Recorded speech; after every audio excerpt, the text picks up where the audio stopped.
को तो आप ऑब्जर्व करेंगे, सबसे पहले हमने कैबिनेट कमेटी ऑन सिक्योरिटी की बैठक बुलाई। प्रधानमंत्री लौटते हैं, सबसे पहले आते ही सऊदी अरब से, बीच रास्ते में सऊदी अरब छोड़कर आते हैं, साथ से आते ही तुरंत अपने साथ बैठक करने निकलते हैं। बैठक के साथ ही अमेरिका से ट्रंप का कॉल आ लेता है कि भाई तुम संघर्ष करो, हम तुम्हारे साथ हैं।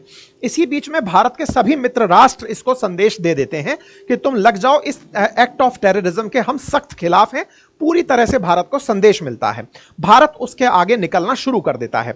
शाम होते होते भारत घोषणा कर देता है कि हम एक्ट ऑफ वॉर कर रहे हैं, इंडस वाटर ट्रीटी तोड़ दी, तुमको भूखा और प्यासा मारेंगे। अब आप और आगे चलते जाइए, कल पाकिस्तान खुद धमकाते हुए बाहर आता है कि हम इसके ऊपर प्रतिक्रिया देंगे। आज पाकिस्तान प्रतिक्रिया देता है, कहता है कि मैं शिमला समझौता तोड़ दूंगा। भारत तैयार था और इसी तैयारी के चलते अगर आप ऑब्जर्व करें तो ये जो वीडियो चल रहा है, इसमें आज भारत ने लगभग अपने हर मित्र राष्ट्र को, भारत के अंदर जिनके दूतावास हैं उनके दूतों को बुलाकर विदेश मंत्रालय में ब्रीफ किया है कि स्थिति क्या है। इसका साफ संदेश है कि दुनिया वालों, हम सब कुछ नियम के अकॉर्डिंग, रूल बुक के अकॉर्डिंग कर रहे हैं। ये जितनी भी गाड़ियां आप लाइन से आती हुई देख रहे हैं, ये तमाम राजदूतों की गाड़ियां हैं जो दिल्ली में इस समय पर, मतलब आज के दिन में शाम 4:30 बजे बुला करके कही गई, अपडेट दिए गए कि जाइए, और आकर के विदेश मंत्रालय में 20 मिनट तक इनकी ब्रीफिंग दी गई।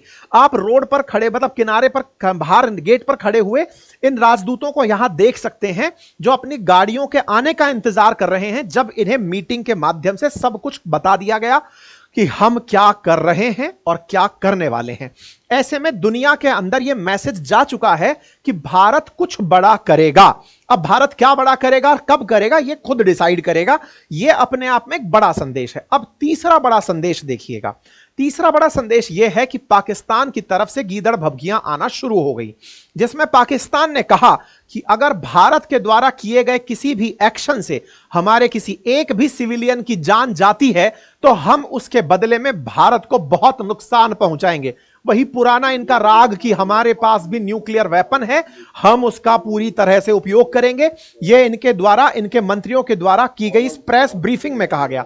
ये इस बात की खुशी मना रहे थे कि भारत के विदेश सचिव ने कल इंडस वाटर ट्रीटी पे दुनिया को तो बता दिया था, लेकिन हमारे डिप्लोमेट को जब बुलाकर कहा गया तो उसमें इंडस वाटर ट्रीटी का जिक्र नहीं था। बच गए हैं हम, लेकिन अगर ऐसा कुछ होता है तो हम पीछे हटने वाले नहीं हैं, हम पूरी तरह तैयार हैं। इनकी इन गीदड़ भभकियों को दुनिया भर के लोगों के द्वारा मजे में लिया गया कि जो खुद कुल मिलाकर नियम नहीं लिख पा रहे हैं, वो भारत को धमकाने जा रहे हैं।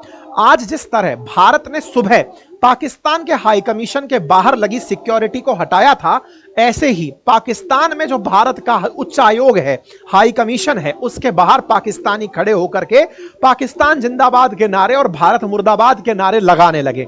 इन्हें यह पता ही नहीं था कि ये खुद किसी ट्रैप के अंदर फंस गए हैं, इन्हें करने के लिए उकसाया गया है। भारत कर चुका है, तुम प्रतिक्रिया स्वरूप ये कर रहे हो।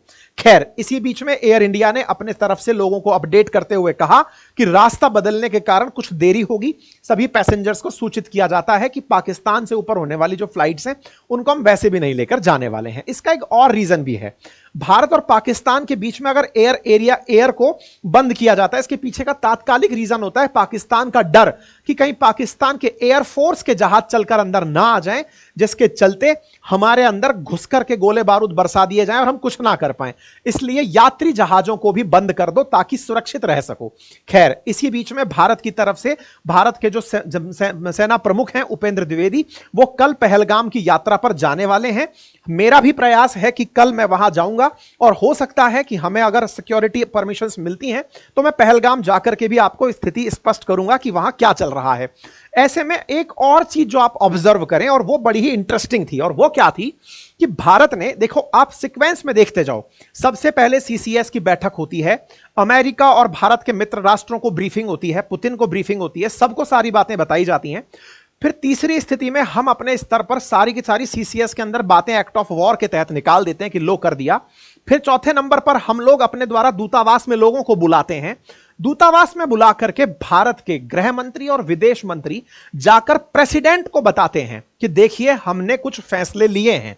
इसका मतलब क्या हो रहा है? देखिए हमारे भारतीय लोग कश्मीर में मारे गए, उसके ऊपर हमको जो कार्रवाई करनी है, जांच बिठानी है, हम बिठाएंगे। सिक्योरिटी ब्रीच है, यह भारत की सरकार ने माना है, लेकिन इस तक रुकना नहीं है। इसके लिए राष्ट्रपति को भी विधिवत रूप से सूचित किया जा रहा है। अर्थात हम